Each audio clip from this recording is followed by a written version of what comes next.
We are going live. A second here.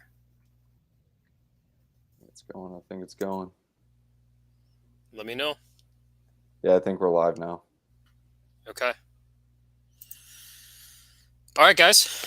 Welcome back to DeFi Top Signal. I'm Abs, and we have Drake, we have Pat, and we also have our guest here for today, Bob, the Rebuilt. So just first and foremost, we want to just kind of set the playing field here.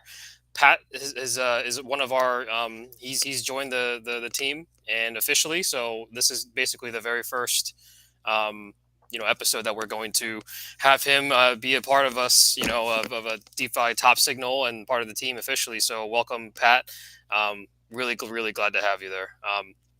So Bob wanted to kind of throw the intro to you. If you can probably provide us a little bit of what you do and how you are contributing to this space. I know you are you're building over in Mantle, which is pretty massive. There's a lot of questions there and very bullish on-chain metrics that they're basically kind of showing us. And Pat, you made a tweet on that recently. So Bob, the floor is yours. How did you get into crypto first and foremost? Who you are and what you're working on. Yeah, so it's been a bit of a journey. What's really funny is that I had first heard about crypto and Bitcoin probably back in 2016, and the funniest thing is I dismissed it all as monopoly money and Chuck E. Cheese tokens because the only people I ever heard talking about Bitcoin were kind of these weird leave me alone libertarians, and I just was like, all right, didn't mess with all that stuff.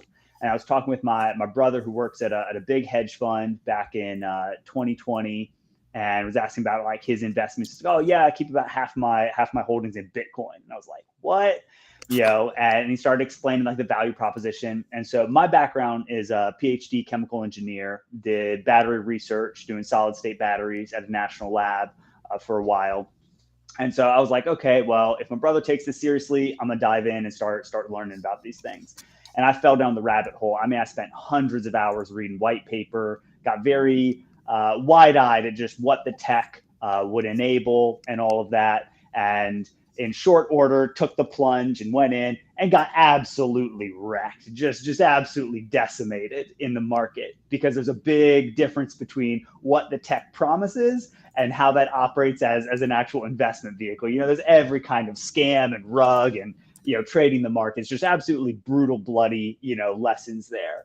But found a crew of guys, like didn't want to leave the space. It was like, okay, there's a bunch of scams here, but I think there is still stuff of value, and learned kind of like grinding out the markets. A lot of my research became on DEXs because that idea of actually operating an exchange on chain is a very interesting value proposition and one that has no true solution, replacing order books and market makers with some sort of code or pool.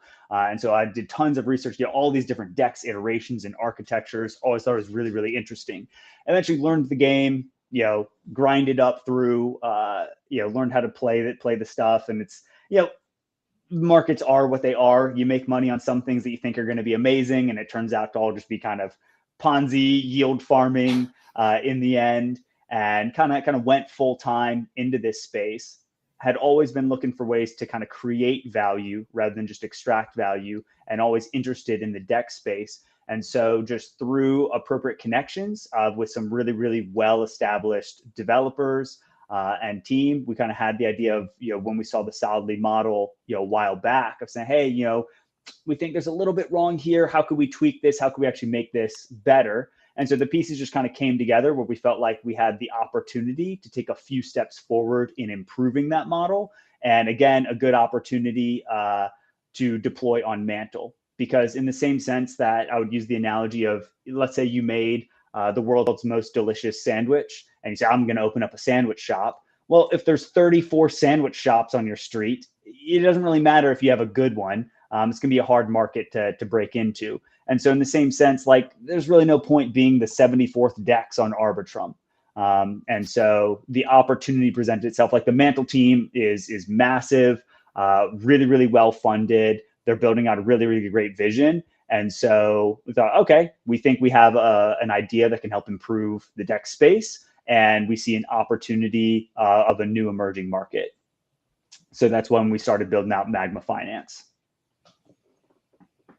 So what are some plans? What are some things that we should look for in general over at Magma? Well, actually, before we get into that, a little bit about yourself. What were some of those projects? Because I always like to go over this with DJs. I remember back in the days, this was like a year, 2 years ago. I think I met with you on a space. It was on one of Cefi's spaces. It was with Luna, and we were all talking about like looping and some of those different strategies. You were in Luna, right? Oh yeah, I got Yeah. obliterated in USD. I remember that, man. I remember that. When you were back in the space with Luna and playing around with those different strategies, was there anything else that you were looking at then that still survived today? Or was it just like, no, it was complete obliteration? The reason why I want to talk about that is because a lot of people think, oh, the winners of yesterday are going to be the winners of the future. I'm kind of curious on your thoughts and seeing what your experience was. The ones that innovated, the ones that either established a moat with a unique value proposition, or the ones that innovated are the ones that seem to survive. So the ones that established moats, like Curve, right? It's like, okay, there's a big exploit and everything, but they established like the way their LP works is different from other dexes. They established themselves as a real hub in DeFi. So, all right, they haven't innovated a ton since then, but they've continued to improve and they've kind of embedded themselves. One that we would look at and say innovated and adapted would be PancakeSwap on BSC, right? They started as just your basic food farm sushi fork back in the yield farming days, but they just kept layering in more and more functions, more and more features, more and more ways to generate revenue. And so they've survived, that way. So I think those are the two things. You either have something that's so unique and foundational upon which other people are building, and therefore you become kind of indispensable, or you continue to adapt and build out more features that people are going to use that are generating real revenue. Yeah, I'm not sure. I'm not sure if anyone's actually using the BSC chain besides Pancake and maybe a handful of others. But Pancake did actually have a nice little upgrade that they're gonna give back to some of their stakers, and it's the update of rev sharing. Is that right? Did you guys hear about that as well? I'm not up to date on that. I hadn't been followed real recently. That sounds awesome though. Yeah, it does. It does sound really, really good. That's probably the only if I get into BSC again, I probably obviously it's going to be the number one, move for me. I'm sure you're probably following Thena. Well, unless you're just straight building, but Thena is another 3-3 dex on Binance Smart Chain. Their TVL is not bad. It kind of stalled out, but at least it's not going downhill. Level is another interesting one. It's a perp dex on BSC. Oh yeah, that's true. And then it's kind of interesting. You've had a lot more legit protocols bridge over there recently with Uniswap and Trader Joe and Radiant actually all going cross chain to BSC. It's the second or third highest TVL for sure. There's a lot of liquidity sloshing around there, so might as well try to capture that, right? So Bob, what should we expect for Magma? When is your guys' launch, and what should we look forward to with playing around over on Mantle? Are you guys going to be the prominent decks, or what are your guys' plans? I mean, that's the hope, right? So like I always hate, the part in crypto that's all hype, where it's like, yeah, we're gonna be the number one DEX, we're the premier, It's like, well, we're gonna try to offer the best product that we can to users. But obviously, in crypto, anybody who's been here for a while understands that there's a lot more than just having good tech, right? Or thinking, hey, we've got a good idea. There's a lot of connections, marketing, trying to win that race to attract TVL. So our DEX is not yet live. We are hoping, right? I hate to put out hard timelines because there's always things that can go wrong with code and audits and unexpected delays. But we're hopeful end of month or early September for the DEX itself to be live. And because we're using algebra for concentrated liquidity, The DEX itself is totally permissionless. So the DEX will be live, before the gauges get up with the emissions. And so I would expect, mid or late September when we actually wind up doing the token launch and get pools incentivized. Because right now we're trying to find partners that are high value that want to bridge over to Mantle and deploy liquidity there. Because what happens on any new chain, right? So like ZK Sync popped up, right? Yeah. What built there? 34 solidly forks, launched on ZK Sync.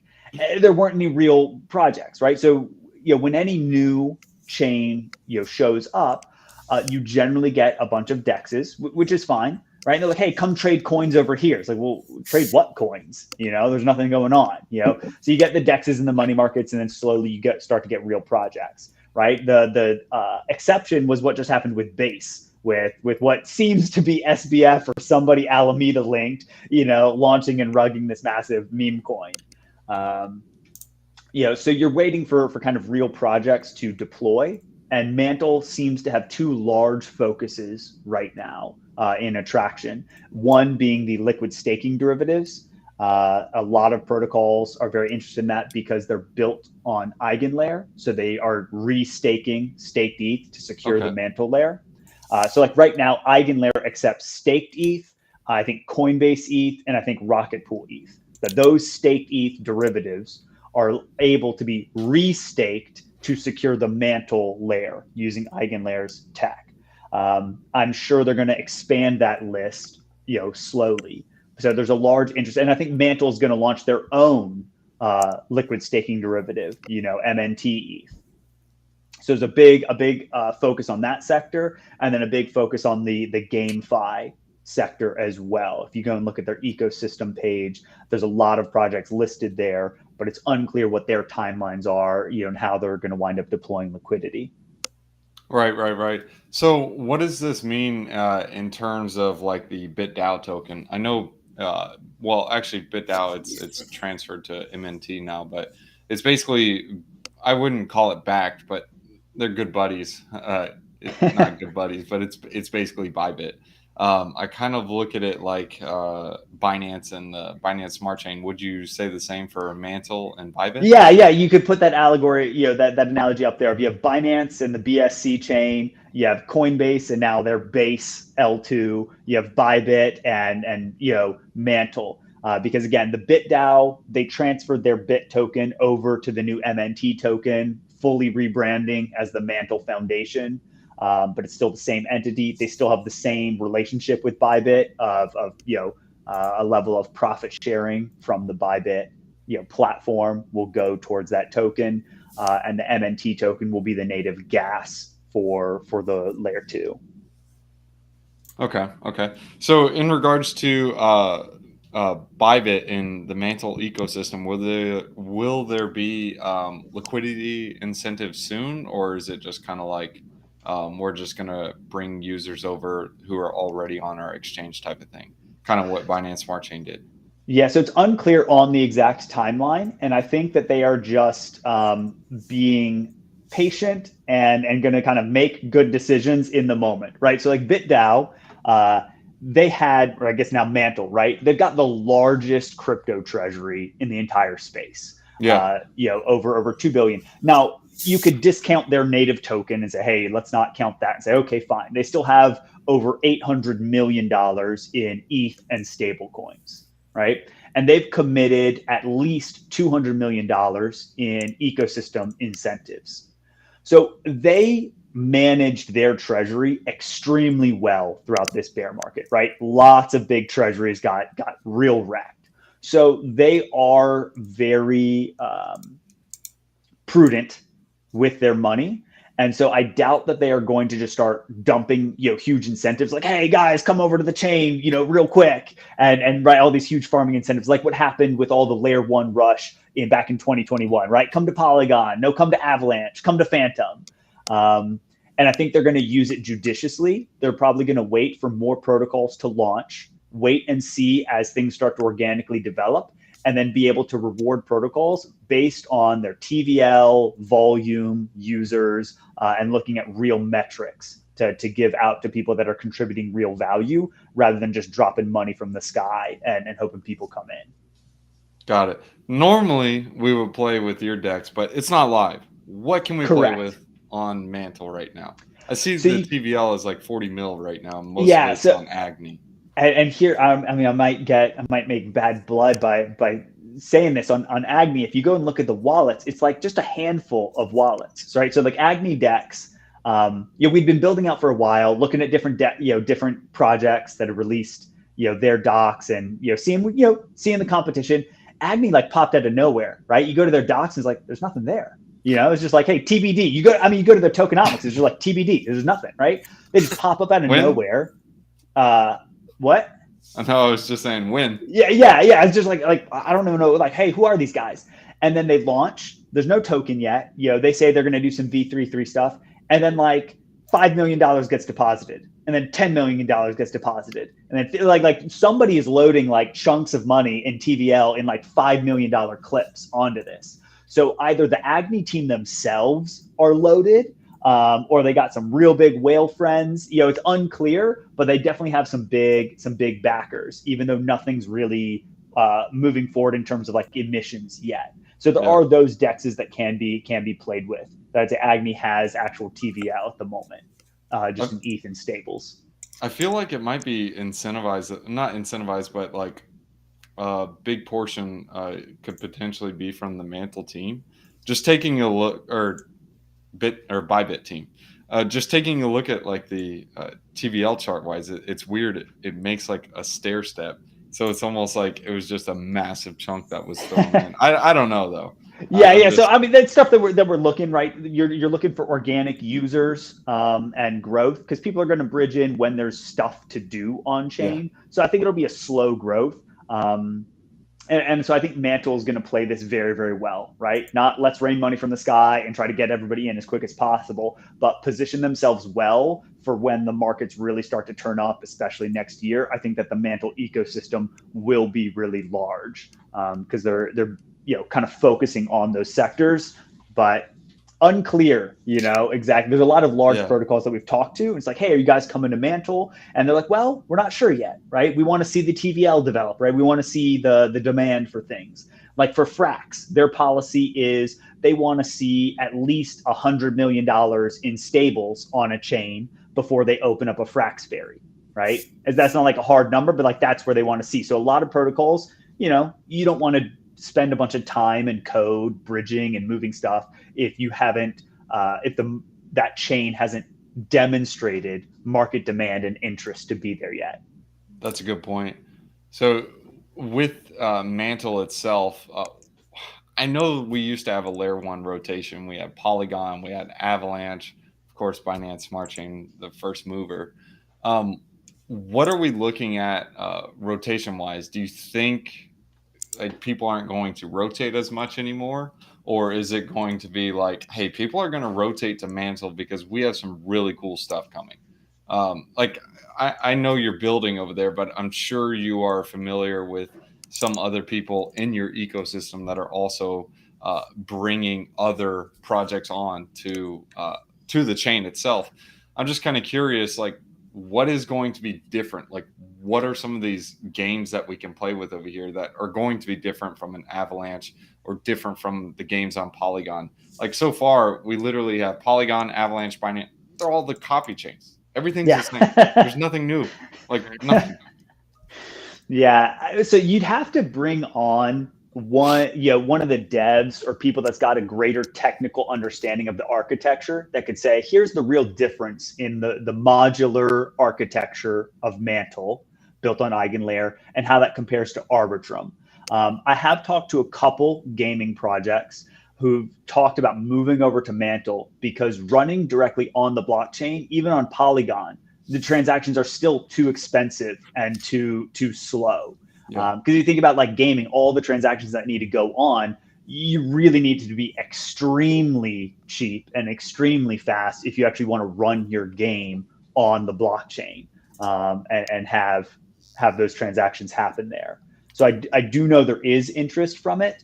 And I'd say the fact that Mantle has a large treasury, a large amount of ETH, there's a lot of these liquid staking derivative protocols that are definitely courting that treasury, right? They want that ETH staked in theirs. And so that's what I'm saying. I think the two big focuses right now are going to be the liquid staking derivative market and then the kind of inevitable GameFi stuff. But that's a much slower burn, right? I don't expect that stuff to be, popping off anytime real soon. That makes sense. I have a question. So with this TVL, almost close to 40 million, if not 40 million already. This probably question is probably pointed towards Pat. Pat, do you know if there's new money coming in at all? I don't see anything in terms of DeFi overall, but do you know if there's any metrics that's showing that? Is there rotation going into these L2s from other chains? Like other chains are kind of falling, and in terms of numbers, do you know this? So going from other chains as opposed to coming from outside of crypto? Yeah. So if you look at most of the metrics that we would track for whether new money was coming into crypto, total stablecoin market cap is still trending down. Last I saw, raises were still trending down as well. But that being said, sometimes gains can beget new money coming in because people, it's sort of not cyclical.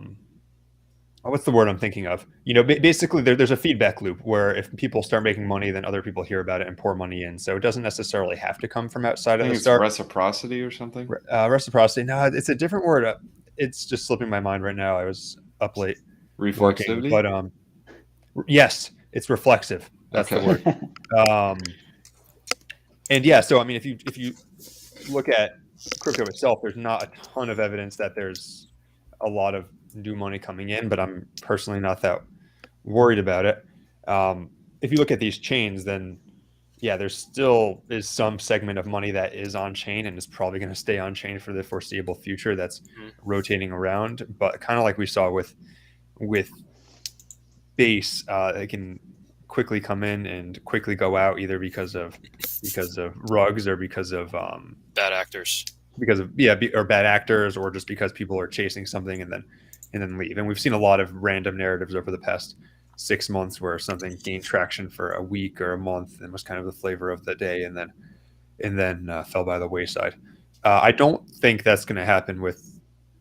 I don't know. I haven't looked on chain analysis who's actually bridging money over, but I don't think that's going to happen with Mantle. It's one of the layer 2s that I personally, and I'm not just saying this because Bob's in the podcast, it's one of the layer 2s I actually think has staying power, specifically just because, if nothing else, BitDAO, the BitDAO treasury, if you exclude own tokens, is every list I've seen has it as the largest in crypto, even larger than the Ethereum Foundation.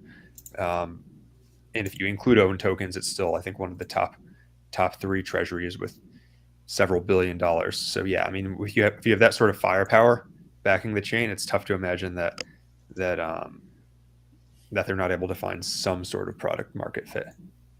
Yeah, I got to find somewhere to throw that money.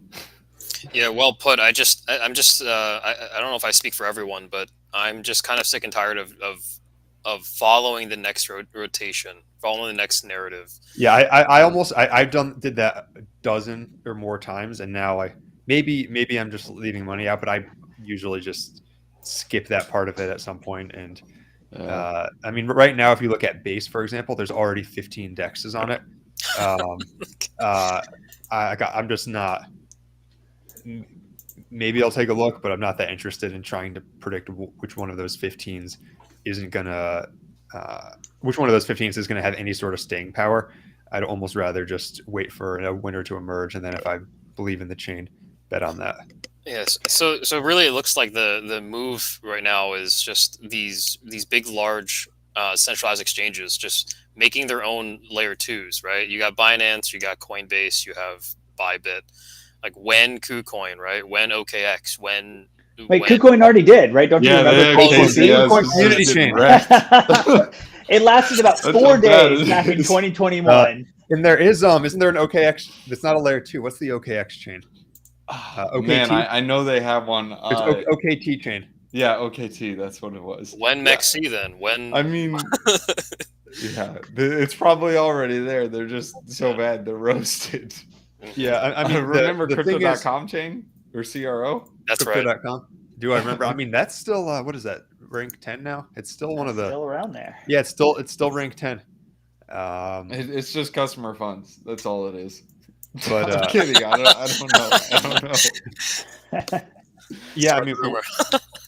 my one of my long-term theses about the market and what I've structured everything I do around is that I think more activity is going to come on chain long term, moving from centralized exchanges to on chain. And so if some of the exchanges have similar theses, it would make sense that they would try to create some sort of on-chain interface, or else they're going to see their share of the total market get eroded over time. Yeah. Bob, I know you're DJing right now, man. What are you looking at? Bro, the You were a DGen big market DGen back in the is day. real hard. So as Patrick talked about, right? Like the market cap of stables has been going down, right? So like these rotations are happening faster. A lot of people got tricked, even myself in a bit, where like, hey, like the market's gone up, right? This year, like, hey, market's gone up, market recovery. But if you're actually looking at the analytics, it's like, nah, it's just rotating from one place to the next. It's the same ball of money that's getting smaller and smaller. And so it's like kind of the whole bot thing, right? Where like Unibot came up. That space, honestly, like that is a real 0 to 1 improvement of like, I was like, I don't want to mess with that because I'd seen Maestro before. But I finally started using like one of the Telegram bots, the one that doesn't have a token at all, called Banana Gun or whatever. It's a silly name. I know it's silly, but it's actually, anyways, the architecture behind it is good. It doesn't have a token.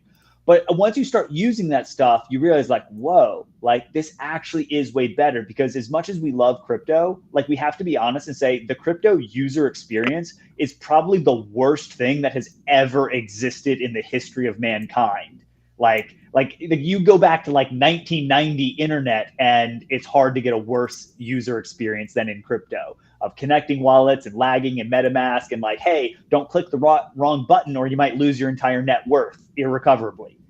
Yeah. So something that abstracts it away, like obviously there's still risk. So I'm not saying, hey, Telegram bots are the way to go, but I'm saying you can see the onboarding of a new market for people where it's easy. Hey, click buy, click sell, not going through all these transactions and clicking buttons on your ledger and approvals and whatnot. So anything that abstracts away blockchain interface, whether that's through Telegram or Discord bots or through like gaming stuff that'll happen, is definitely a really bullish sector.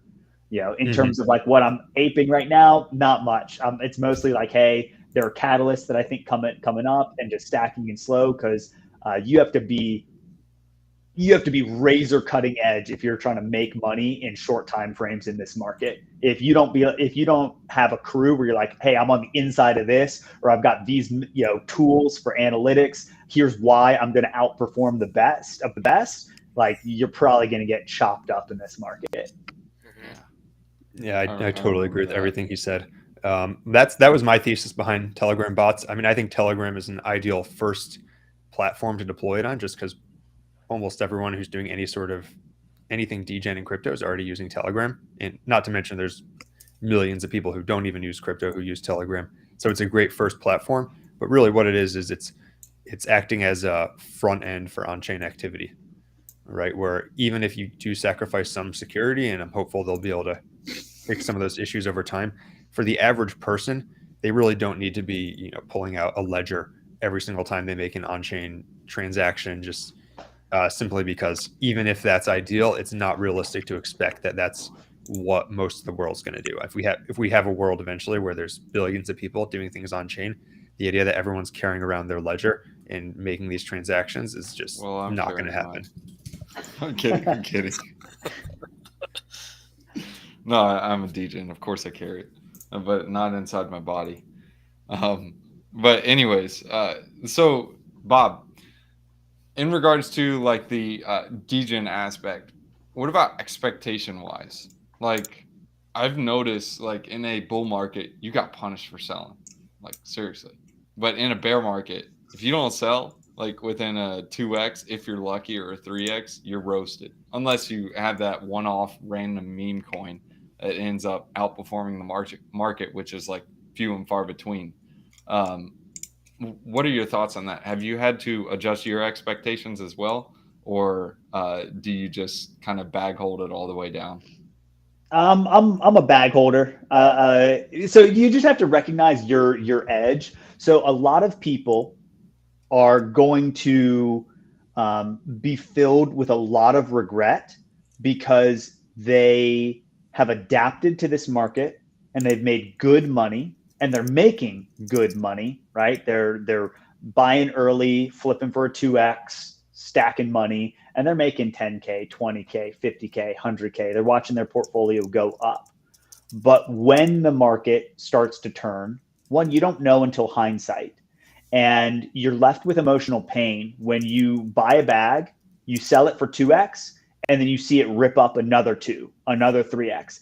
And then it's hard to convince yourself to buy it back in. And so you're going to watch certain positions in the ensuing market go up 10, 20, 30, 40x and be like, I sold that for a 2x and I'm sidelined here. So I think the people that are performing really, really well in this market, unless they're continually stacking into some longer term plays, I think the training that they're experiencing right now, they're being rewarded for a type of behavior that eventually the market will shift. Just as people, right, got punished when the market shifted from bull to bear, and it wasn't clear exactly, right? In the hindsight, it's always clear, but it's not clear in that transition period where a lot of us lost a lot of money, right? January, February of 2022 was this transition period where it wasn't clear that the market was over. You know, some people said it was, some people said it wasn't. It wasn't obvious until it played out. But a lot of us that stayed in the market in those 2 months lost a lot of money, you know, got real hurt during that transition. Yeah. And so my perspective is I don't know where the bottom is. I don't know when, but there's enough fundamentals saying this will turn around and I'm okay going sideways and waiting on larger multiples for higher conviction things rather than having to check the chart on the 1 second, you know, for these little degen gambles. So what you're saying is if you're a bag holder now, continue to bag hold. I mean, bag hold the right things, right? Bag hold the right things. Some of the stuff is going to zero and never recovering. Yeah, I was meaning like the action of keeping that the same. I agree with you because like the Bears and the Bulls, they both get rewarded at a point in time. But if you flip from a bull to a bear and a bear to a bull, like going back and forth, you end up just like losing your stack because the markets trade in emotions. And eventually, if you're going to be buying when everyone is buying, you're buying the top, and selling when everyone is selling, well, you're selling the bottom. And that's kind of just like being a bull and a bear in flipping instead of just staying at one direction. But yeah, no, that's an interesting point. Yes, it's finding a thesis and waiting for an invalidation or for it to play out. Because like even though crypto operates on a shorter time frame than like TradFi, you know, so you compress it to like a year or 2 years or whatever, you know, for the market to pick back up. But there's a difference between investing and trading where, right, it's like, hey, I'm going to buy this because I think it's undervalued and it'll go up because of X versus, all right, I'm trying to look at the chart and flip stuff because trading is purely PvP competitive. And a lot of people think like, oh, I can do this. And it's like, well, that's like saying I'm going to pick up, you know, heavyweight boxing as a hobby and make some money on the side, you know, and it's just like, all right, round 1, you're against Mike Tyson. Like, you know, your counterparty is people that have dedicated their lives to taking your money. Yeah, my older brother, he works for a hedge fund. He's really successful. He says like, you know, so much of this is about emotional management and regret management. Like there are people, there are entities putting massive amounts of money, dedicating their lives to systems to take your money. You're competing against the best in the world 24/7. Like you if you're an average trader, you don't know what you're up against. So if you don't have confidence, like I have an edge and here's why, right? If you don't have that, like you're getting wrecked. Yeah, that's true. That's true. That's That's always been the thesis for, Drake, you and I always talk about this in the early days of DeFi Top Signal, is that DCAing in the ones that you have high conviction in, right? So it's the same thing as a stock market. If you're investing in, certain sectors, right, and you understand it well, and you just stick with what you know, you trade it or you invest in it, swing trade it, momentum trade, whatever it is, and you kill it, then yeah, I mean, this is what we're doing essentially, right? Like for me, I'm not speaking for you guys, but for me, it's that I am looking at picking 1 to 2 different, probably like 5 different sectors, right? I do gaming, I do infrastructure for gaming, which is why I'm more so interested in. I'm doing the L2s, right? I'm picking like 1 or 2 there that I'm kind of throwing my money at. Then I'm doing like, oracles, right? I think that's going to be a big player there. And then I'm still kind of stuck on the L1s, right? I don't know if it's the I'm still stuck in the realm of 2 years ago when L1s are just popping off, but I'm still stuck in it, and I'm throwing some money there. But then I'm also looking at BTC DeFi and the potential there. So I'm placing my bets just a little bit of here and there. But yeah, I'm DCAing to those, and I'm trying to just kind of keep myself grounded, and just DCA to the rest of the year. If the market goes sideways, I'm okay with it. It doesn't matter. If it goes down, I'm looking to throw more money at it, and I hope it does, because I don't want to miss the boat, honestly. Yeah. But Mantle, I gotta say, it's looking very interesting in terms of the metrics. BitDAO, you guys mentioned that earlier. I think that's massive. Their treasury is ridiculous, and I don't honestly think that. I mean, it's gonna be an L2 wars. It's gonna come down to the L2 wars and what it has to offer for every single layer. But that's my spiel on L2s. Yeah, I'm kind of curious if the crypto marketplace is going to be dominated by layer 2s instead of layer 1s. Like, for example, we said earlier in this video that BitDAO or Mantle was using EigenLayer, which is technically a layer 2 for ETH. Well, not technically, it is. Because basically what people are doing is they're using ETH as the token to secure the network instead of some like random token. Like, for example, on Polygon, they use the Matic token for the security on that chain. Out of curiosity, Bob, I know this is kind of putting you on the spot. What were some of those tokens that you bought and bag held? And what was the thesis behind them? That way we can kind of understand what goes through your mind, why you pick a certain project or a certain protocol. And obviously it's just human emotions for bag holding. Like, I get it. Like, I'll make a thesis on something. Like, I remember Vader back in the day, dude. We'll just put that on the back burner. But yeah, Yep. I mean, like, you have a thesis for something and that ends up being your thesis for bag holding and just get wrecked. Yeah, yeah. I mean, right. So I'll talk about one large holding is like RDPX from the DopeX, platform that they had a whole V2 for rolling out for changing even just the intrinsic tokenomics for it. Originally it was to make a DPX USD, as a decentralized stable coin that was synthetic and kind of algo stabilized there, but with a greater backing, almost more similar to like Frax's original vision, and a revamping of their platform to allow for synthetic assets. So once they had like the DPX USD, they switched it over to making DPX ETH.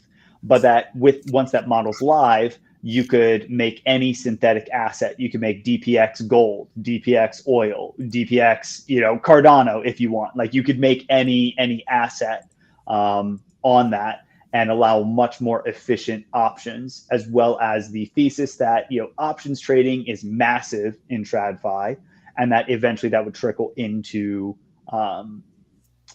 crypto. Now, could the thesis be wrong? It's like, well, we had massive delays in V2, right? It's just been put off and put off and put off, and so people have grown impatient, and prices bled down. And there's always a big question of like, okay, like, options is huge in TradFi. Is it really going to come to crypto? It seems like crypto is a lot more degenerate. People want red button, green button, and a slider for 100x leverage. So it's always possible that my thesis is wrong on that. I think that V2 eventually is going to release, and the price will go up from that. But it's like, yeah, that's definitely been a big pain point where it's like, all right, I'm gonna let the thesis play out, but the demand for options could be wrong timing. An example of a really right. I'll share some shame. FXS, love the team. I love the Frax team. I think they are one of the gold standards in terms of developer ethos. Really, really like them. When they had Frax ETH coming out, right? Like I was reading all the documentation on that way last year. Got really bullish on it, and it was just like their system using like Frax ETH in Curve Pool and then the Frax ETH. I was like, oh, this is going to be the highest yielding staking derivative, in the market, bar none. This is absolutely the best system. Went real heavy into FXS. They launch it, and nobody cares, right? It's just like there's not a peep about it, and the price is tanking. And I was just like, am I totally wrong? Am I an idiot? Everything seems like this is amazing, but market's just dumping. Nobody cares, and I eventually got shaken out of it, being like, guess I was wrong, right? Like I had this high conviction, and then I thought, man, I guess I totally missed it because I'm convinced, but the market doesn't care, and I wound up selling. And then it was like a month later, the whole market picks it up, and hey, here's all these LSDs, and the price totally recovers. And it's like, oh, sometimes being early and being wrong are indistinguishable, and that's the really Howard difficult Marks thing, right there, baby. right? And so it's like, hey, that was a time that I was right, but I was early, and I confused it for being wrong, and I sold too early. But other times, like, there's lots of bag holders who just think, oh, we're so early, and it's like, nah, dude, you're just wrong. It's not coming. And so it's difficult, right? So it's like, hey, that's an embarrassing story. I lost money there, getting shaken out, but that's navigating the market. Yeah, sometimes even like crypto markets, it's just like it's like that bell curve I always imagine, to where the really, really dumb guys, they just massively outperform, and then the uber giga brains, they massively outperform, and it's the guy who's in the middle is just like, oh man, okay. Well, and typically the giga brains, the guys on the side that massively outperform are the guys building these things, and the guys who are just like, whatever, oh, meme coin, dog coin, I ape in, that type of person, they just massively outperform the market. And a lot of times I feel like you either have to be the smartest guy in the room to make money on that side, like obviously at any time in the market, life-changing money. You have to be on the right side of like building all this stuff, or on the left side, just completely dumb and just ape at everything. Like, I don't know. It's just weird. Sometimes projects are too complex to understand. And I feel like retail, they just look at it and are like, oh, it's too much. Oh, I just buy this reflection token, like what was it? Moon Swap or Ape Moon? What? Safe Moon? Yeah, Safe Moon. I buy this and I earn more tokens and I just hold it. This is so cool. And then it's like, where's the money go? I don't care. I'm getting free money, dude. And they end up outperforming the markets because it's like, I don't know. It's just like a simple game. And then you have something like Jason just said this.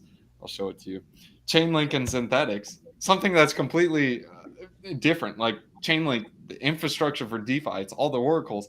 People look at that and they're like, dude, this is game changing. And then a retail will look at that and be like, it's boring. Yeah, who cares? And then Chainlink just trades sideways. Jason, I gotta say, man, I want to say Chainlink is. I'm all in for. We're all bag holders. Don't worry, man. Yeah, I was gonna say, as the project I'm working with closely just did a joint Chainlink build program, and that actually had the opposite effect of making me way more bullish on Chainlink, because I was like, all right, if they're getting all these projects that are going to be paying a portion of their revenue to Chainlink holders forever, then that's a pretty compelling value prop. Pat, think about it, man. Like you're going to people and thinking like, okay, they come to you and say, hey, you are the crypto guy in our family or our friend group. What are you gonna show us, right?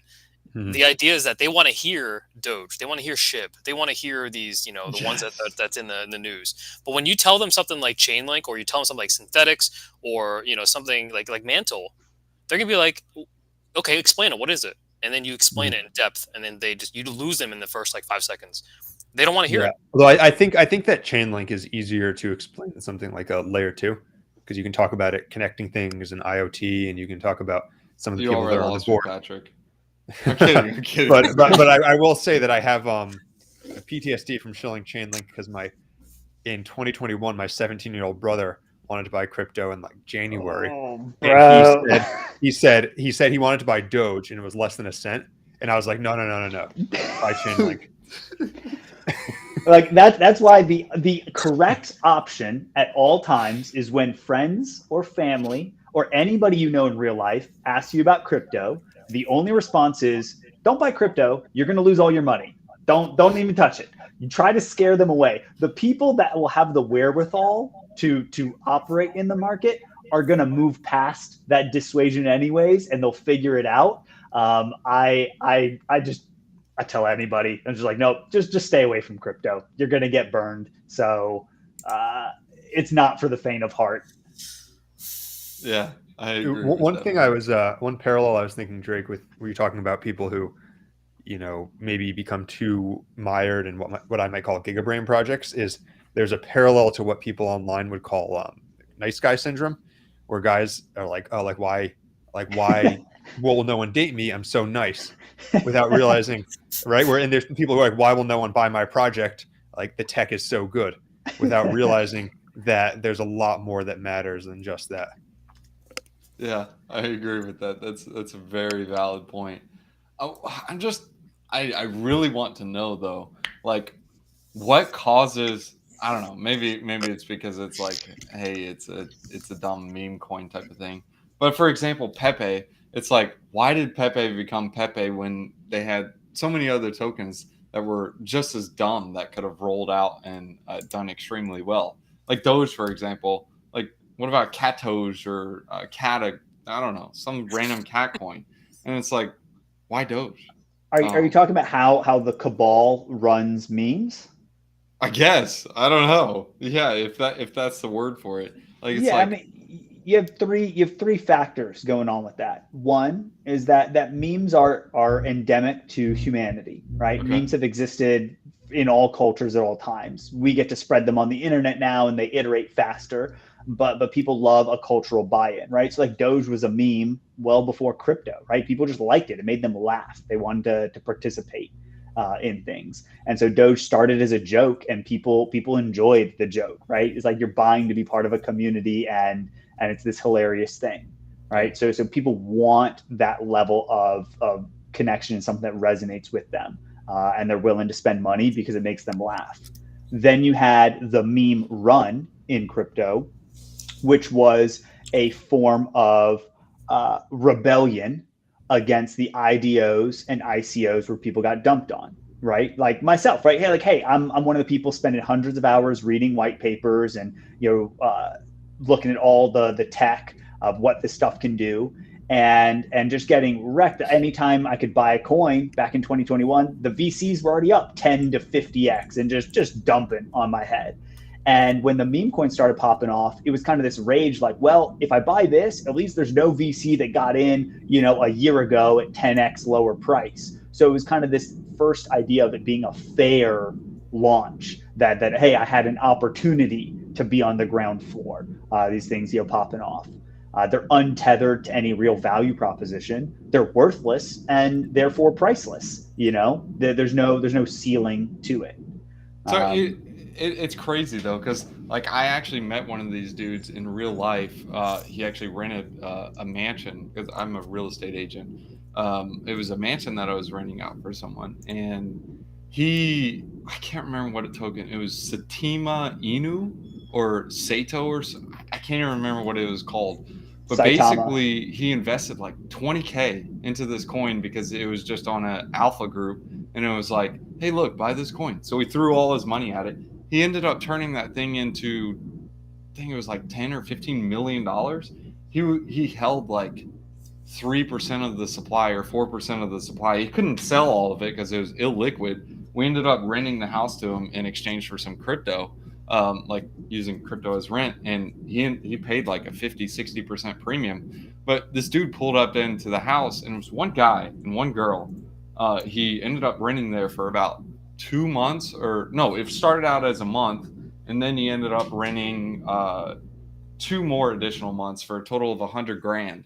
And when he moved into this property, he brought 4 cars.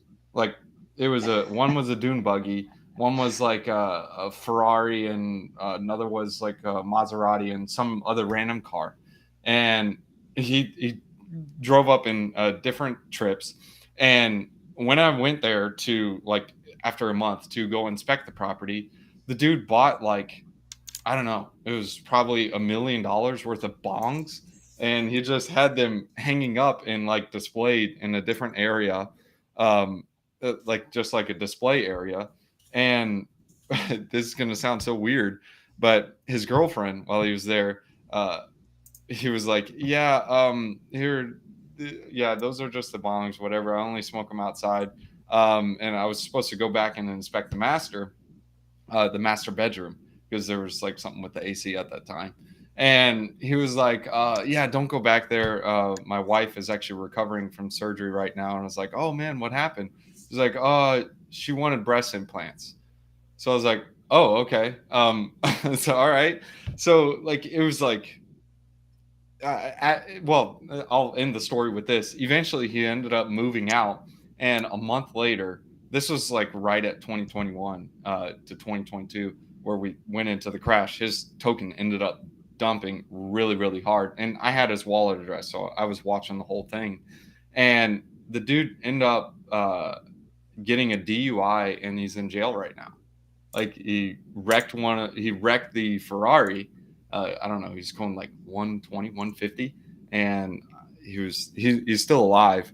But I go all to say that is, like, it's really easy to make a lot of money in the markets, especially the crypto markets. And even the people on the left side of the bell curve, they end up outperforming the market. But it's the ones that are able to keep it are the ones that win out. So I don't know, like, what is something that you would recommend the viewers go to keep their money? Like, not just make a bunch of money, it's keep it. Like, for you, for example, like, we're all still here. I'm uber wrecked. I don't know about Abs and Patrick and how their situation is, but it's like, what do you do to keep your money? I mean, I can take a stab at this first. I basically got into Bitcoin early, right? 2013, I think. And I still, at that time, I thought I was late. But I lived through the bear cycle in 2018, and it was not a fun time. And I made a vow to myself. I said, the next bull run, which is going to happen, I'm going to sell, and I'm going to realize those gains immediately. So what I ended up doing was, I knew that I got into technical analysis as well, so I was kind of tracking the momentum of everything. Once I made like a big chunk of money, I literally took that back to the bank, because I said, if I made it like, $50,000 in 2 weeks, which did happen, I literally took that 50,000, I just put it right back to the bank, and I immediately realized it, because I knew that this was kind of like a fugazi somewhat, because it was kind of too pumpy. And so I took that to the bank right away, and I did this multiple times, and literally threw it towards my debt. I threw it towards, student loans. I threw it towards, big bills, and that's what I did. Not to maintain. I know a lot of folks kind of kept their money on chain, which could have been a good thing or a bad thing. But I knew that the charts were just screaming that it was way too overheated. And I sold everything in December of 2021. And it was just really tough, because I wasn't happy with not being fully exposed like I would have wanted. I had that seller's remorse for many, many months. But once the market started to turn bad and turn sour, then I was kind of getting happy with my decisions. But it took a long time for me to accept that. But I think for me, it was that whenever I made like big chunks of money, I would take that and realize it to the bank right away. I don't care if it was like a tax event. I don't care. I'm going to do it because I need to maintain it. But that was my route, and I'm still going to do that for the next time around as well. So for That's you, it was the discipline to 100%. cash out. It's good. That's 100%. The only way is take it out of crypto and never put it back. Don't put it into stables that you're going to buy the dip. It's the way to keep it is put it to cash in the bank and never put it back into crypto. Yeah. Yeah, and one thing I'd add is if people are having trouble doing that, and this is what I did, was buy yourself something small with the profits, literally, or pay off some debt or something, because then you'll suddenly all that fake money will feel real, and you'll be like, oh shit, I've got life-changing money Exactly. sitting in these coins. That's true. One other thing, one recommendation I would have is it's great to bet on strong communities in cults, but never join one yourself. I know so many people that round tripped massive amounts of money with Luna because they were in so hard on having a moon in their profile, on being in the Luna spaces every day, and in talking about it on social media all day, that they just wrote it up from less than $1 to $100, sold none, and then wrote it all the way back down, and sometimes put additional money in as it was going down. Right. I mean, you got to say that thing too, because I loved the Terra ecosystem. I loved it. It was clean. It was amazing. It was fast. It was, the UI was just insane. I loved the visuals and how they all set it up, and it was all the applications there were just so clean.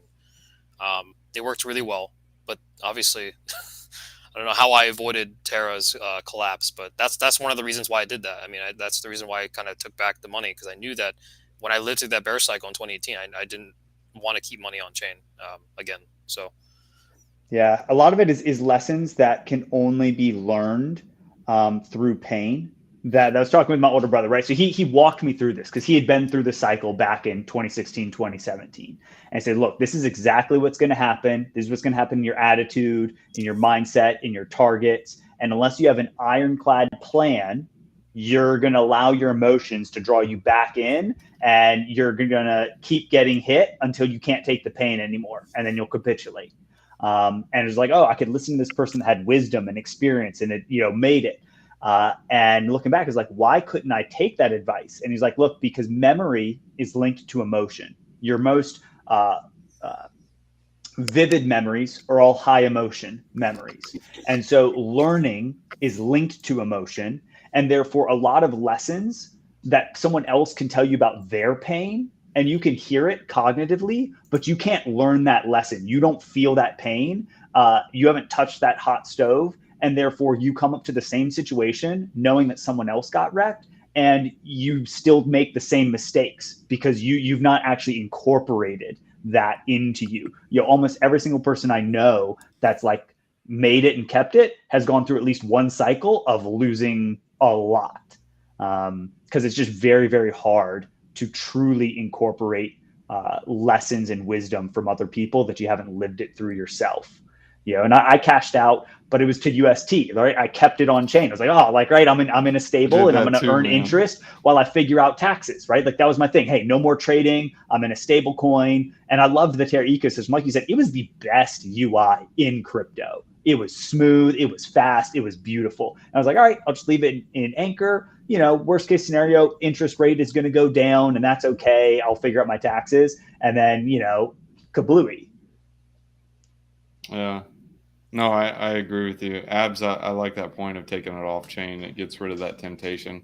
I know so many times you have some stables just sitting there, and it's like, what do I do with them? What do I do? I got to buy something. I got to do something.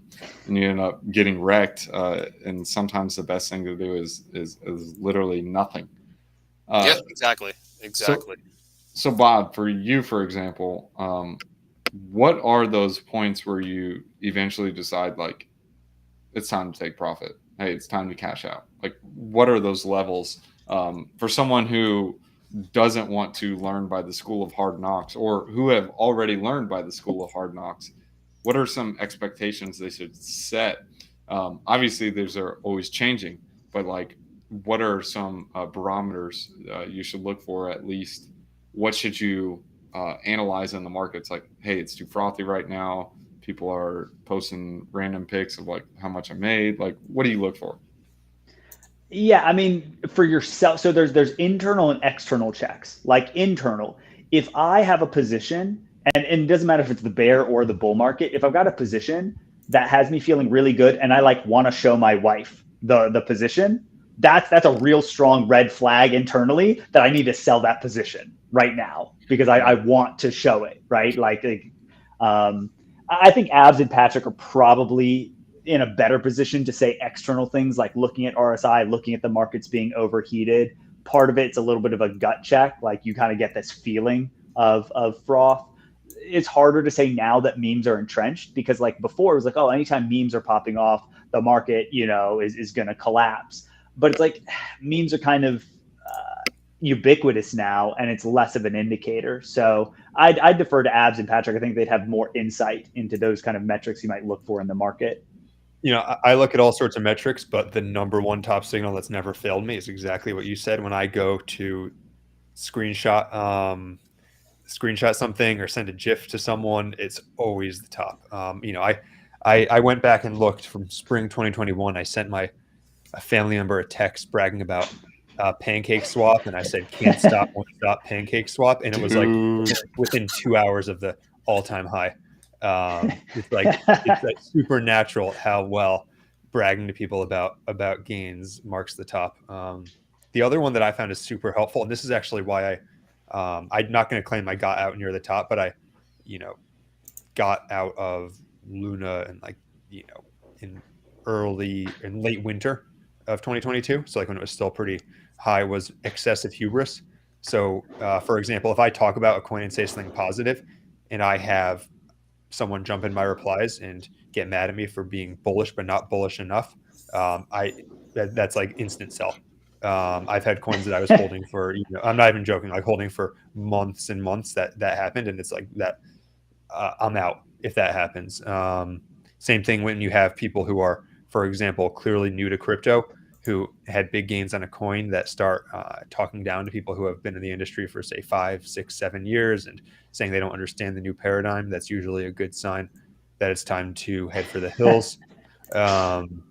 It's some of these things you just it's easy to point out in retrospect, but I think over time you start to get a good intuition for say, okay, this is not normal behavior, and even if it's not the exact top, you're within an order of magnitude of the top. The gains have been kind of squeezed out. I mean, you saw the similar thing with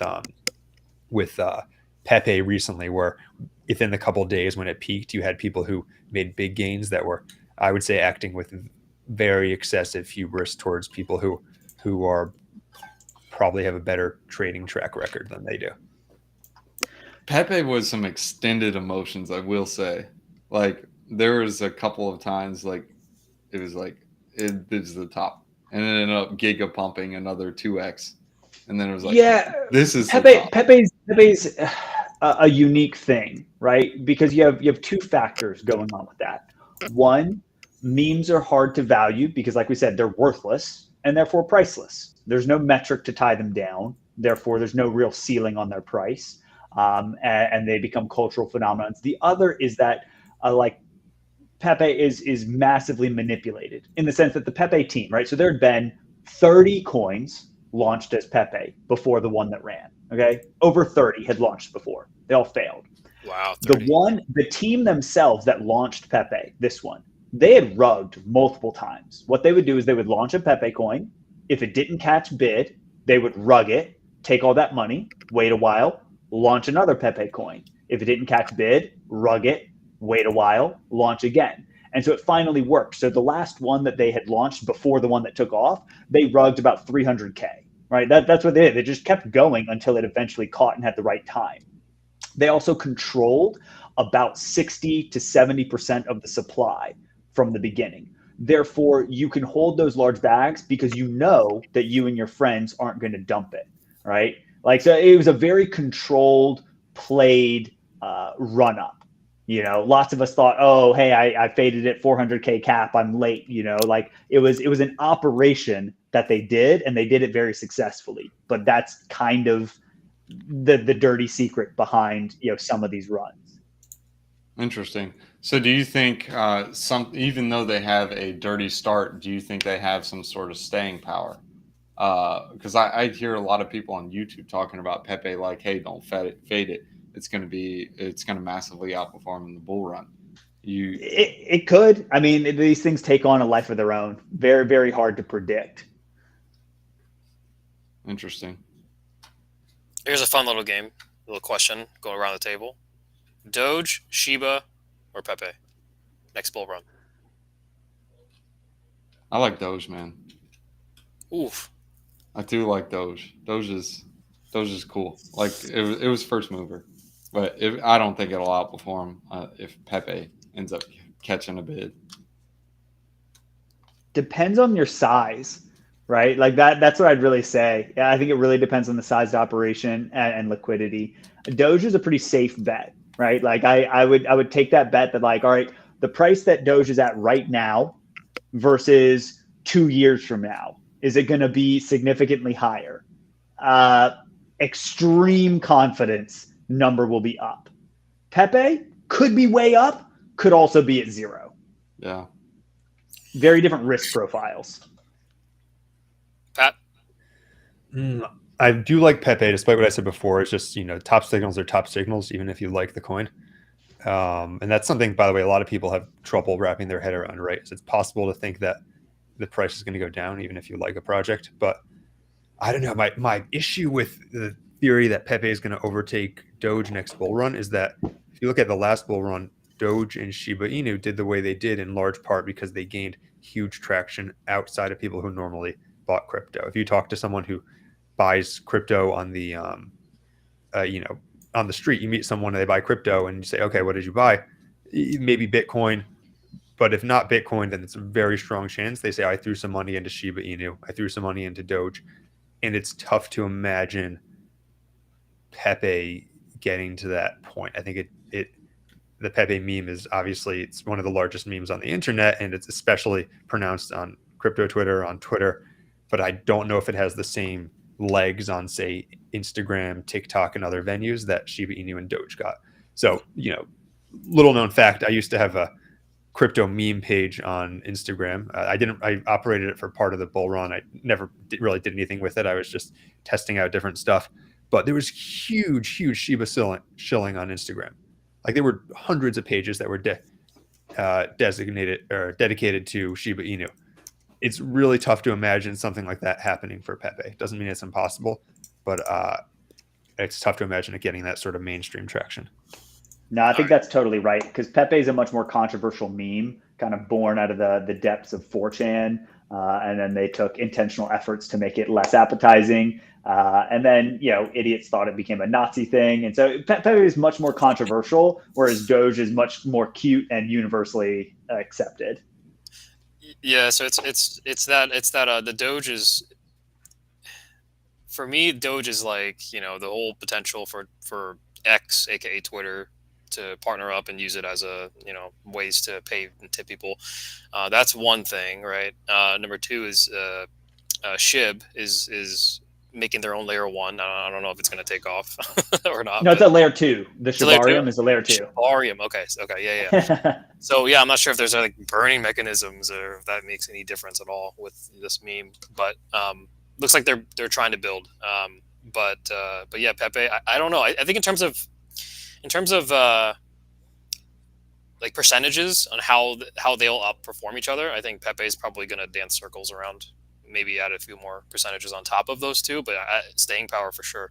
Doge is 1, Shiba's 2, and I mean, I can't believe I'm talking about it. I really hate memes. I'm never going to buy these. I'm never going to buy these. Well, think of Doge as like the currency of the internet, right? If Elon integrates it to X, then there's a non-zero chance that it becomes the layer for people to send micropayments to each other. Well, it's if you compare Doge to like the USD, right, in terms of inflation, it's more.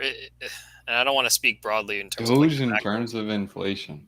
Yeah, because Doge is highly inflated, right? Oh, I was thinking inflation like the U.S. dollar. I was like, I've never heard that one. No. But now I see what you're saying. Yeah. So if you compare like the USD in terms of how inflated it is, and it's crazy inflated, everyone knows that. Doge has a better mechanism apparently. somebody was making this. It was a long time ago. I was reading a thread on Reddit about this. Doge versus the USD. Doge is so much better because of this and XYZ. So it was pretty interesting. I laughed a few times when I was reading that.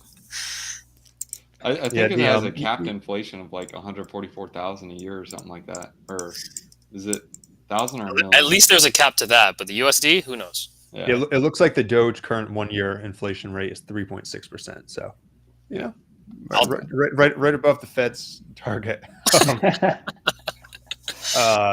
But actually looking at the market caps, I do see the Pepe upside is obviously much more, because to do a 10x Pepe market cap would be around 5 billion. Doge would have to get to 100 billion, which is kind of insane.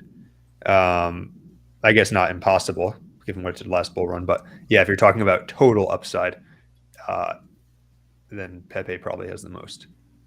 Yeah, I agree. Mainly market cap wise. So guys, I wanted to bring this back to Mantle really quick. I'm just kind of I wanted to dive deep into the tokenomics. Do you guys? It's kind of broad, right? I'm looking at the Mantle docs, and it's just broken up into two different. It's just 51% is circulating, and 49% is a Mantle treasury. So there's nothing else that I can kind of take from this. Like what's bullish and what's bearish about this from everyone's take? I think there are still some vesting tokens that are yet to be unlocked. It's not, my understanding is it's not 100% unlocked. I haven't looked back at the tokenomics in a minute.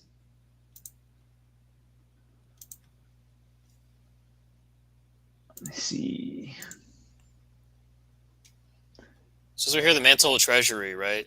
And it says that this includes the core, and this is 49% share. Includes the core holdings treasuries for DAO governed and undistributed Mantle tokens and DAO owned liquidity positions such as Mantle to ETH LP pairs. Excludes Mantle product budget treasuries and Mantle protocol fee related wallets. So how do you guys, reading that out loud with the Mantle treasury, like what do you guys take from that? I mean, I know there's vesting periods and cliffs that we need to look out for, but normally when you look at docs and you look at the breakdown of tokens and how it's governed and how the distribution is across the board, you typically have the team, you have the devs, you have the what's circulating, you have distributed community rewards and all that stuff and yada yada, and airdrops. But this is just literally just two different lines. It's just Mantle treasury and circulating. I wanted to get your take on that. Pat, you can go first. I'm going to defer. Okay. Drake? I'm not knowledgeable enough on Mantle and what they're doing. I'm just trying to break down on the bullish and bearish takes on it. And just I want more of a breakdown on this one, just because when you look at it in terms of like the fundamentals for every single layer 1, layer 2, whatever, it's just that this is probably a little bit more, for me, when I look into projects, I like to look at the tokenomics and how it's broken down. And I'm just it's a question mark right now with the tokenomics because it's so broad. Yes, there's not a lot of clarity there, right? Like I'm obviously very bullish on the Mantle ecosystem. I think that the token will appreciate because they have 3 value streams, or I guess technically 4. So you have 4 value streams for the MNT token. 1 is revenue from BuyBit going to them. Right. 2 is their own treasury investments, right? The BitDAO still does, seed round investments and incubating projects. So you have the money that they're going to use to invest. And if they do that, wisely and can prop up projects, grow that fund.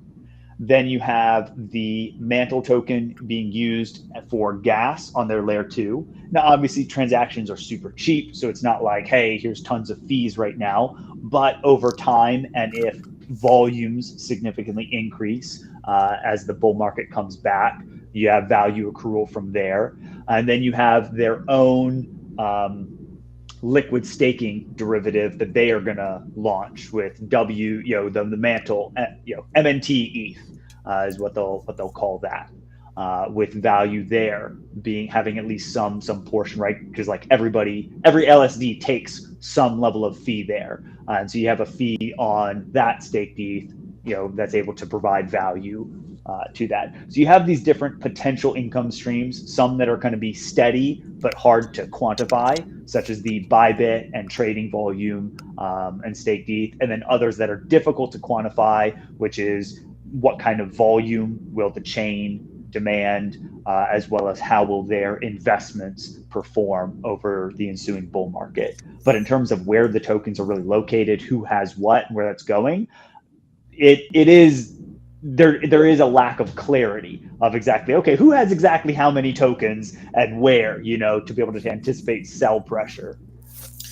Yeah, so I'm just kind of looking at, and it's a great point. I was looking at just ARB versus the Mantle, and just market caps, right? Market cap for ARB is at let's just say round up, like 1.5, Mm-hmm. with nice TVL numbers, growing since beginning of this year. If you look at the Mantle market cap, you have almost 1.7 Right. billion. And Mantle only has a TVL of what, currently 40 million. So Correct. Oof. I know this is early, right? What we're talking about, this is not a negative or a punch. I'm just trying to think about like the opposite side of the spectrum, where we're bullish on the Mantle token, which I am. But I just wanted to have a little bit more clarity on that, the tokenomics of it, and how it's going to get to that behemoth level as other competitors like Arbitrum and Optimism. Yeah. So that's a really, really good point. I mean, I'm a fan of fudding all my own bags, even the things it's like, all right, hey, I'm bullish on this, but like let's look at how this could be negative. So there is lack of clarity about exactly who has what tokens and what potential sell pressure is there, because I think certain vesting schedules got accelerated when they transferred from the BIT token to the MNT token. They decided to accelerate that, so they weren't drawing out these vesting things. Like, okay, are they planning to sell this? If you look at the market cap for Mantle versus Arbitrum versus Optimism, and you look at Optimism at around like 800 million, and Arbitrum at around that like 1.5 million or 1.5 billion, and Mantle at 1.7 billion. It's like, okay, are they going to command a comparable TVL? On Arbitrum, your chain TVL is like 2 billion. On Yes. Optimism, your chain TVL is like 900 million. So in those cases, both of those cases, you have TVL that is greater than the market cap of the intrinsic L2. Hard to compare because this didn't start as an L2 token, right? Like Arbitrum, that's all it ever was. Optimism, that's all it ever was. This is transitioning, So it's like when I made a whole spreadsheet looking at all the L2s and all the L1s that have decent TVL, so it's like Binance Smart Chain, right? Like 38 billion market cap on BNB. Chain TVL for BSC is like 3.4 billion, right? So you're like 1/10 of the market cap there, because that's associated with the whole Binance centralized exchange, not just their own chain. Polygon 6 billion, but only like 1 billion chain TVL. So I look at that stuff and I look at just Binance, Polygon, Arbitrum, Optimism, Metis, any of the layer 2s, and any of the prominent layer 1s, and you look at kind of what's your market cap of the chain, and then what's your chain TVL, and being conservative, I would expect the chain TVL at current market cap to start to get up around 600 to 800 million TVL on Mantle. That would be my expectation. Just from the size of the operation and then the level of kind of ecosystem incentives that they'll start dripping in. Now, whether or not that makes the Mantle token appreciate a ton is harder to say. I'd be more conservative on that. I wouldn't say I'm ready to ape all in on the MNT token. Yeah. It also, actually, I guess it was the bit token. Does the MNT token entitle you to like trading discounts on BuyBit, or no? Because like BNB does Ooh. that and OKX, so I'm not sure I if it's. don't know. I don't know if that's true. If that was a thing, I'm not sure if that was a thing with Bit in the first place. So I haven't looked into that. I thought that the arrangement was simply basically a slice of revenue share from Bybit goes to the token, whether in like buybacks or something like that. But I know there is a value accrual pathway. So MNT does have value accrual then. Yes, right. That's what we're talking about. Like you have value accrual through the Bybit partnership and a level of revenue that gets directed to the treasury, right? I think the funds just go to the treasury, Got it. but that still is giving you some level of backing value. Then you'll have chain activity since MNT is the gas token, and then you'll have fees from their MNT ETH staking derivative, and then their treasury investments.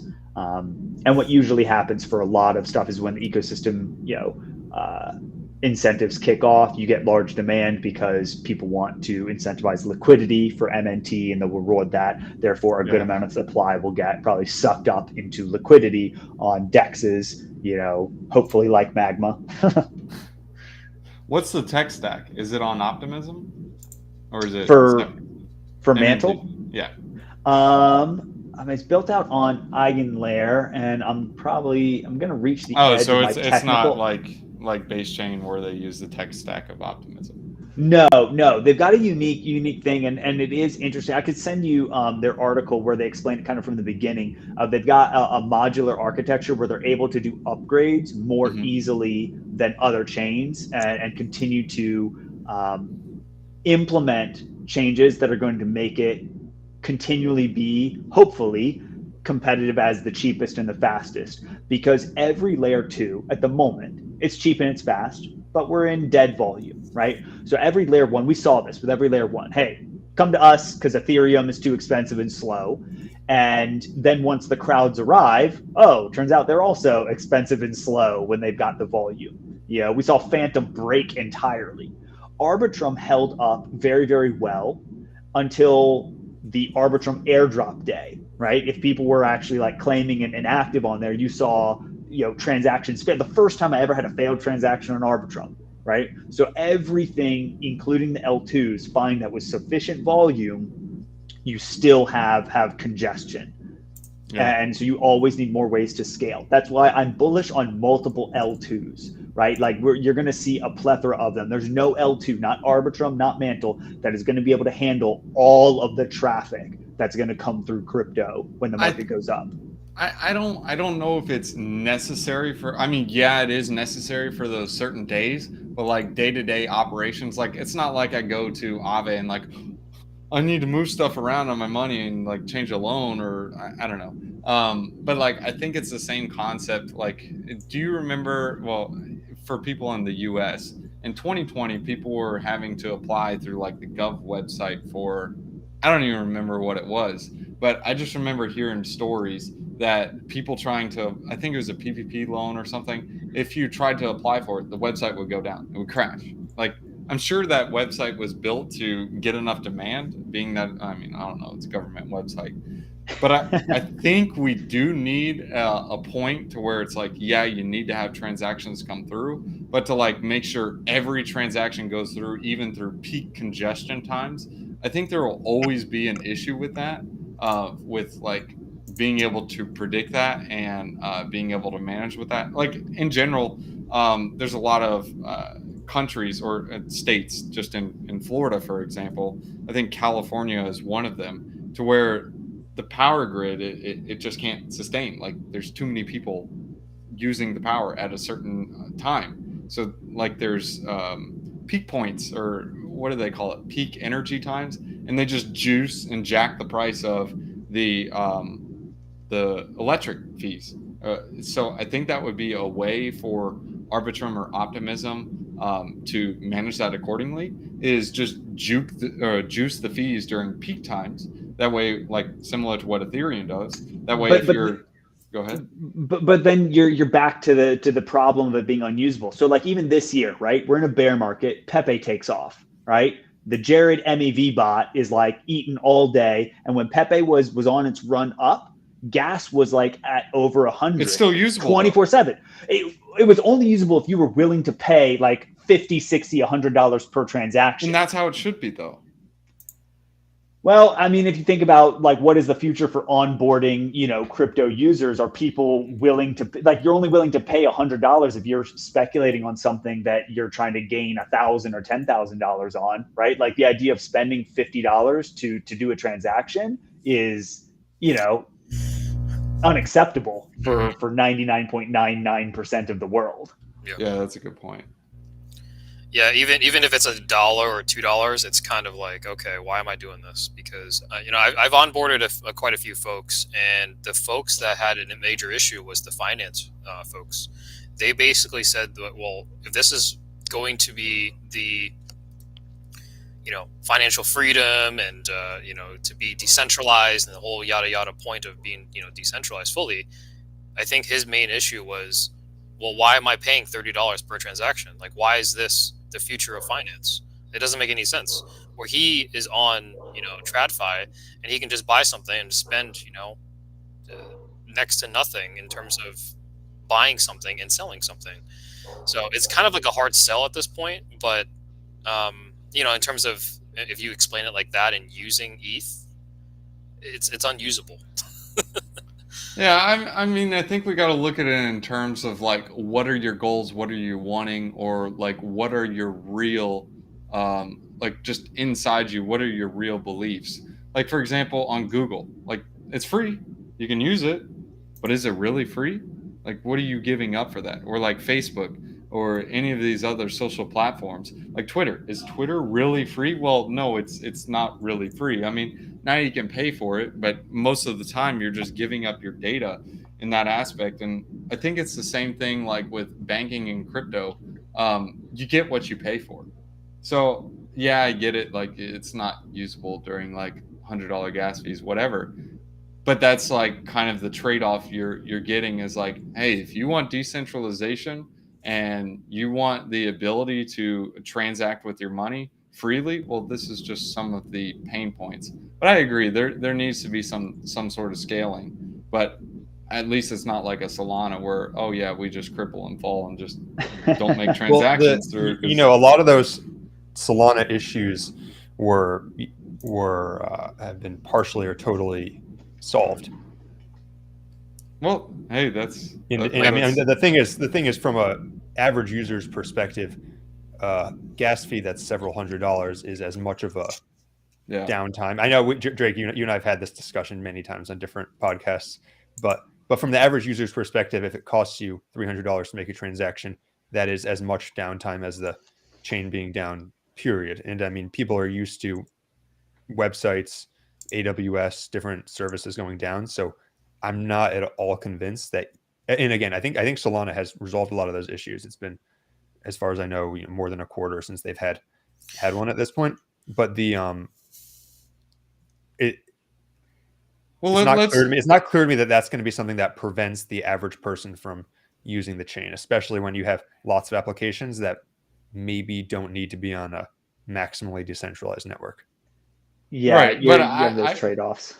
I think there is, we do always have to have the chain up and running, because I mean, there's a situation where you get like bad debt. An example is like, for example, like an Aave loan or whatever.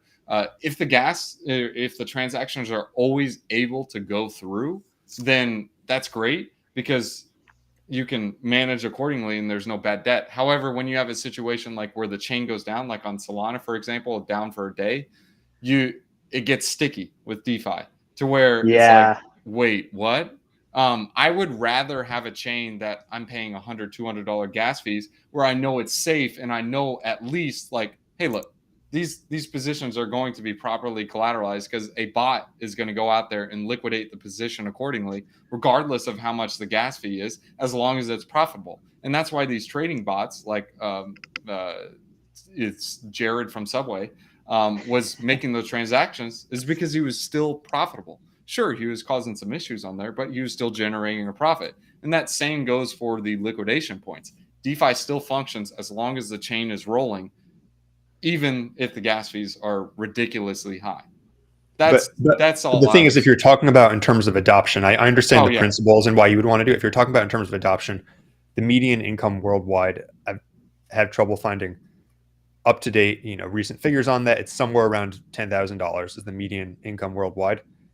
The vast majority of people, they're not going to spend 1% of their annual income on a transaction. So if you think that there's going to be millions of people using crypto, they're not going to use Ethereum unless it gets dramatically cheaper. I think a good example, like in real life, is this.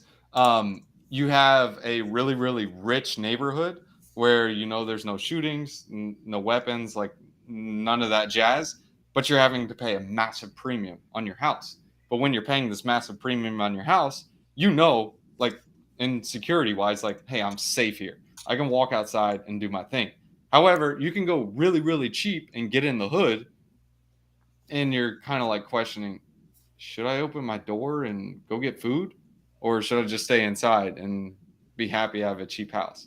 Like, it's a give and take. Like on Solana, like when the chain goes down, you have bad debt in the system if things aren't able to properly liquidate. So is it safe? Should I have my money there? Here's the question though: which is easier to fix? Solana to fix their issues with decentralizations and gas markets and outages, or is it easier for Ethereum to fix fees and scaling? Solana. I don't know. When you say Ethereum fix, do you mean a solution be implemented or Ethereum itself on mainnet? Because I would say that layer 2s are the solution to that scaling situation. That if you say Ethereum is, to use your analogy of where you're going to live, right? You say, hey, here's this nice neighborhood, but it's expensive. Well, imagine that's a small private island. And it's like, hey, here's this great place to live. It's like, yeah, but there's not enough room for everybody. So it's like, yeah, it's nice that you have your mansion on your island, but there's not enough real estate. People can't go move there. And the idea that we want to expand in crypto adoption, it means you need more real estate. You have to have, where are people going to go? So the existence of Solana, the existence of these other L1s, it's just like any real estate. It's going to fill up, and there is a maximum capacity. There's going to always be some maximum capacity for Ethereum, for Solana, for any layer 1, for any layer 2. And if the growing population and the growing usage increases, then you have to expand to more land to occupy. There's no other way. You're always going to hit some congestion point. Yeah, well, then I think then you get to the trade-off of layer 2 is how decentralized is the sequencer, and eigenlayers may be a good solution for that. But then then again, you're getting to that same issue of, okay, so someone is trusting their funds on Arbitrum rather than Ethereum mainnet. They're making many of those same trade-offs. Correct. And there have been situations where layer 2s have, for example, paused as well. Yes. Yeah, exactly. So there's no golden solution. Like, hey, here's the ticket, and this solves it all. It's like you're always doing trade-offs between your security, your decentralization, your speed, your fees, right? And you just have to choose what you value. And so there have to be different ecosystems and different spaces that value some more than others. So Drake, exactly like you're saying, if you have positions on Aave and lending markets, like there's a high premium on chain staying live all the time. Otherwise, something breaks to the tune of 8 figures. But elsewhere, people might not, are going to value the speed and cheap fees far more because they don't have $100 million loan going on. That's true. I also think Solana is going to be one of the most hated rallies, because everybody dunks on it, and it's always that perpetual thing. Oh, hey, the chain's breaking, all this different stuff. And so I think Solana is low key fixing all these things, continuing to improve, and their cult is diehard. And so what happens is it's gonna go up, and everybody's still gonna be dunking on it, like, oh, it's Solana, broken chain, Sam chain, and then people are like, why is the price going up? Why is it at 40? Why is it at 60? Why is this at 80? Guys, don't you know Solana's bad? Like it's going to be a hated rally for sure. And then you buy in at $110, and and then it dumps, Trust me, we'll be talking about it on Top Signal. That's when you sell. Trust me, like every time. Well, listen, the last year to date, and last night I looked at this, the year to date, Solana was shut down once this year.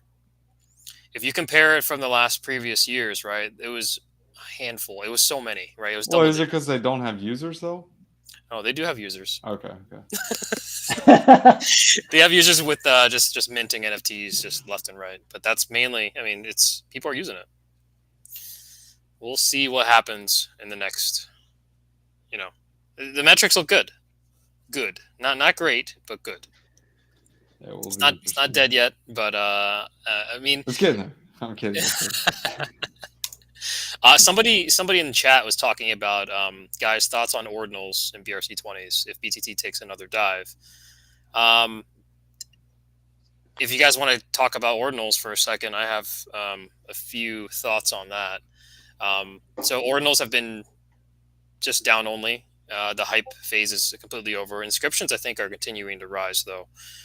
So people are continuously trying to, increase their inscriptions, and the numbers is pretty much up only at this point. But in terms of the ordinals marketplace and BRC20s, it's hurt. It's hurt zone right now. I think it's consolidating to the good. Yeah. So the one thing to highlight about this too is that this is really interesting, right? Alex, I talked about Alex for quite some time now. I have a bunch staked on the Alex platform. Not sure if Pat or Bob, you guys are dabbling in Stacks L2 at all, but since we're on the L2 topic, but Stacks is an L2, Alex is a DEX that's built on top of it, and it's if you look into Alex and want to learn more, I can probably write a Twitter thread on that, or you guys can find it on Twitter. But do you guys know of Stacks and it's up, its doings in L2? I'm not up to date on it. I've heard of it, but I'm pretty ignorant. Yeah, so TLDR, like Stacks L2, it's kind of like Optimism and Arbitrum is to ETH, what Stacks is to Bitcoin. That's really all it is. Yeah, and so obviously you need a DEX and you need a lending platform, and there's basically two that's on that platform at this point in time. But yeah, there's only like 30 million that's in the ecosystem. But I think one of our, Drake and I, you talked about this. The BTC DeFi, if it's going to be a thing, and we did get weigh-in from Curve Cap. He said that but potentially you have these diehard BTC. Well, yeah, it's like a trying to do DeFi with a calculator. Like I remember when I had a calculator in school, like people are going to do stuff like the little Texas Instruments. You made like games and you played around on it. Like, yeah, the tech was horrible, but you did it because you had the calculator and nothing else to do. It's the same thing with Bitcoin. Yeah. So but there's an interesting project on there. It's Alex Labs. They basically have this DEX that's going on. It's a really clean protocol. There's actually it was a launch pad, like one on their launch pad. They have like this ordinals piece where, and this is to you, to the person that was commenting about the ordinals piece. But yeah, the Alex has on there a community vote where it's called Blue Whale Mining. And so the idea behind it is, the TLDR behind this is that during this launch pad, during this launch phase, Blue Whale Mining is what they're trying to mine if you buy and get one of these ordinals. So if you essentially buy one of these ordinal pieces, I think there's only like 2,300 of these ordinals. This is a real a mining company that will distribute to all of the ordinals holders BTC rewards on a daily basis. So I'm actually pretty excited about this because this actually is probably one of the first few utility behind ordinals. I wonder if they're just staking stacks or something on the back end, because like if you stake your stacks, you're earning Bitcoin rewards. Yeah, that's So the Xverse wallet is a validator, and so you can do that and earn BTC rewards. But this is another piece where they're actually bringing ordinals to life. So essentially, if you're holding it and buying it, I want to get in on this launch pad because this has actually been passed recently. And if you get onto the Discord for Alex, there's a new update there on the 1st of August, so 2 days ago. Just wanted to throw that plug in there. There was a comment, so I just wanted to address that. I've got to pump his bags. I'm kidding. I'm joking with I need exit liquidity, guys. I'm stuck. you. Oh man. Um, All right. I have a question. How much longer does everybody have on this? When do people have to go? I don't know what a cutoff time is. Yeah, that's what I was gonna Yeah. say. I just looked at the time. We've been on. Yeah, I was gonna almost say 2 hours. It's 20 like minutes, I think like we 20 need minutes to- ago for me. Oh, So okay. anytime. Yeah, sorry. I was about gonna that, ask. guys. I was gonna ask Patrick if he would shill Huddle to me. It's funny that I didn't realize you're the builders at Huddle. That it's been going on in one of my other private groups, like talking about it of entering into the sale. Huddle. What's Huddle? It's a project I just started Okay. started advising. Dude. Basically, they're building like we'll call it tools for bringing off-chain data on-chain, including AI-driven trading tools. Interesting. I'll have to check it out. Drop me a link after the cast. Yeah, well, just check his bio. There's a link. There's a link to it on. Yeah, it's in my Twitter. bio. I have the projects that I'm affiliated with in my Twitter bio. Yeah, that was funny because we were just talking about that in another chat, like this morning. Just like, hey, it's under the radar. Should we be aping into this or not? Dude, I love the penguin. This is cool. I'll have to check this out. This looks fun. Yeah, but I think that's probably a good point for us to kind of end the cast here, since most of us have been over. But Went on way too long. My bad, guys. No, it's awesome. It's great conversations all around. So Bob, thanks for joining. We would love to have you again down the line. Just let us know whenever you want to hop on. We'll be happy to have you again. Yeah, I can hard shill my Magma project at some point and get some exit liquidity. When is that launching again? Just for the so the decks will probably be live like end of August, early September, and then like probably the gauges and the token launch with the emissions will probably be later on in September, potentially October, because you never know what market conditions are, and September is kind of always a spooky month in crypto. So we'll see on market conditions for the launch, but hopefully the decks will be live within the next month. Awesome. Sweet. Looking forward to that. Guys, follow Bob, follow Magma. And I think that we should just end it here. Great conversations, and we will link up again next week on the next DeFi Top Signal episode. Drake, thank you. Pat, thank you. Bob, thank you. Thank you. Thank you guys so much for having me on. As always, wisdom one-liner time. Oh, that's right. Proverbs 13 verses 24. This is for everyone who's got kids. Whoever spares the rod hates their children, but the one who loves their child is careful to discipline them. Discipline, guys. That's how it rolls. To what severity? All right. There we go. All right. Peace out, guys. Take it easy, guys.